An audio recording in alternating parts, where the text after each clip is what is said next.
we've historically done. We had a lot of experience in the Second World War in terms of unconventional warfare across the globe from 1941 to 1945. Back to the Jedburgh teams, we organized resistance in occupied France. They saw a need for it at that time. Take advantage of the expertise that we have built into an organization since World War II, but formally since 1952, that was expanded in 1961 by the President of the United States. And they had it right. You put the best and brightest with a little bit of good quality equipment, you give them a mission, you give them some broad guidance, and they will do good things, and that's why we're successful. The hope in defeating terrorism and working with small elements, Special Forces can go in and do what needs to be done. We can slip in unnoticed, do our jobs. We saw that using unconventional warfare in Afghanistan. After 9/11, you saw an immediate, almost an instant deployment of Special Forces. It was done so well, so effectively, in such a short period of time that senior congressmen and senators took notice of that immediately and said, wow. They sent Special Forces into Afghanistan, and within months, what all the pundits said would take years, Taliban was overthrown by Green Berets, walking through the country, advising, assisting, training, and fighting alongside the Northern Alliance forces.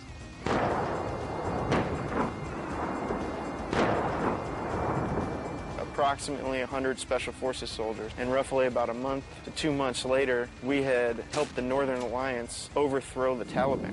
That speaks volumes about what Special Forces is capable of doing. To show to the world what it is we're all about, working with these indigenous forces, and then we transitioned to starting to build a government. We're chartered with standing up the Afghan National Army. Some of those guys are still there and are some of the senior ranking officers in the Afghan Army and still remember a lot of our guys. I have worked with the same people since 2001. They're the same folks. I go and see them, and it's more like a reunion. You know, when are you coming back? We look forward to you returning.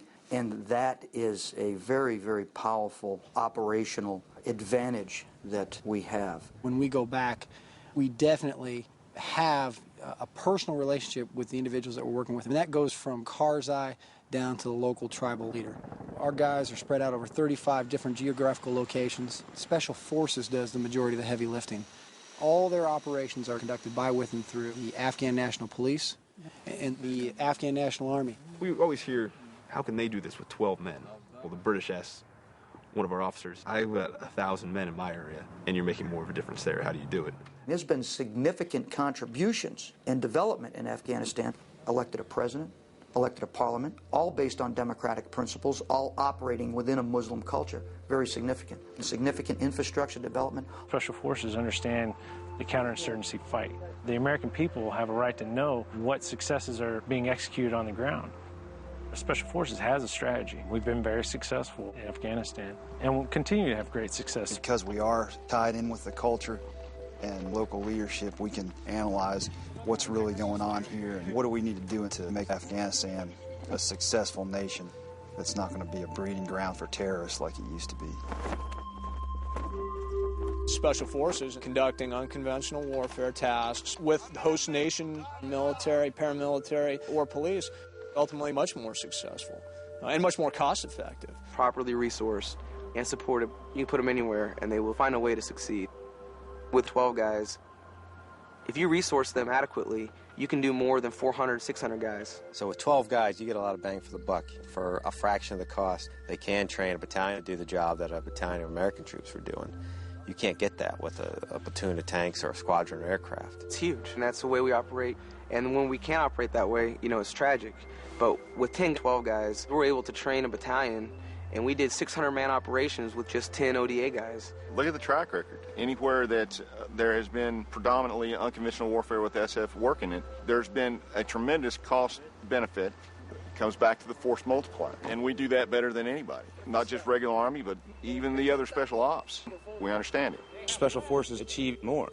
We do produce wonderful effects, especially in the ratio of manpower versus results. And we operate in a manner that is conducive to success in these ambiguous areas, a part of the world where the book just doesn't work anymore. We were able to show the locals how to do it, bring them online, and with support from command, it's very little that we can't accomplish in this war on terror. There's no such thing as a small kitten in an insurgency. No such thing. It will eat you alive if you're not organized to do it. The war in Iraq is not a conventional war. It's an insurgency we're fighting, and SF is designed to do just that, to fight insurgencies, counterinsurgencies. If you want to see a change in the way American people are looking at this, then let's give them some success. It's critical for that conventional commander and that SF commander that they understand just what the one can do for the other, that they understand that from the very beginning. We do a lot of enabling for them, establishing a direct relationship with Iraqi units and training them up to the level that we need them to be at. That helps conventional Army forces focus on security operations and, in the long run, to disengage. Each ODA is trained to work with a host nation force that's of battalion strength, up to about 700 people. If there's 700 Iraqis conducting missions, maybe that takes 700 Americans and brings them home. Americans not in Iraq. Our job is to get the Iraqi army to work in conjunction with the regular army.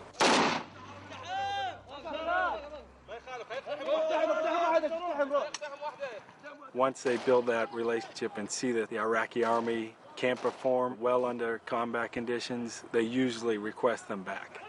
And they're able to work beside them. Providing that link is vital to stabilize Iraq. When it works well, there is a symbiotic relationship between conventional forces and SF.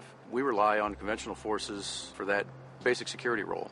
Working the other way, we give the conventional forces tips that they would not otherwise get if we hadn't gotten that information for them. The advantage that Special Forces has over the conventional Army or any other soft elements is we work in close proximity with the Iraqi Army or the Iraqi police force, and by nature of our language training and our skills, we get out and talk to the people a lot more often. Gathering the intelligence, conducting direct action, we have knowledge of the area, the people, to go in and meet with those tribal leaders, to meet with the city council. They're the ones that are going to know who is a bad guy, somebody that doesn't fit in. When you're fighting a counterinsurgency, it's important to establish security, take the bad guys off the streets in conjunction with their army and their police forces. We conduct missions in order to get aggressive against the enemy and take the fight to the enemy.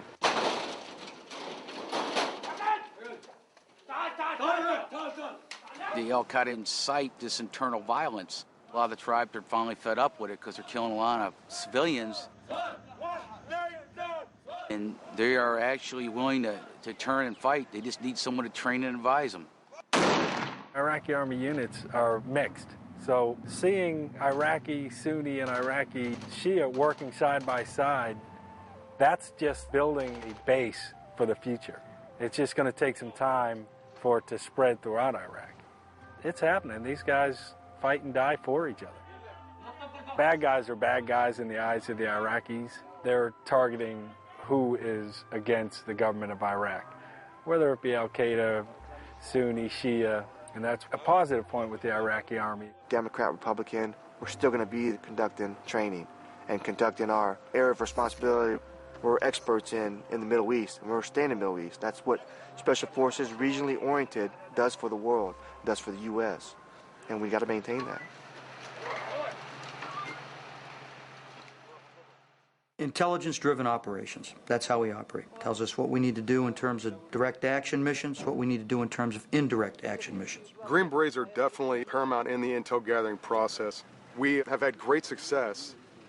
The conventional force can't go out and acquire intelligence quite the way that a small, semi-innocuous force can. Big forces are not able to get down into the nooks and crannies where a lot of the intelligence comes from. A local commander can call down to that A-team and ask them specific questions about that area that he won't be able to acquire through unmanned aerial platforms or sensors. He would have to rely on first and second-hand reports from the population.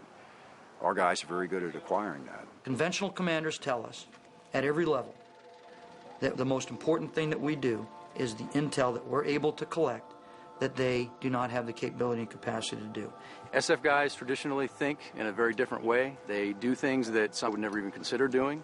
You have to be sort of a think-on-your-feet kind of guy at all times. And it's no surprise to me that we gather such an amazingly high percentage of that intelligence every day.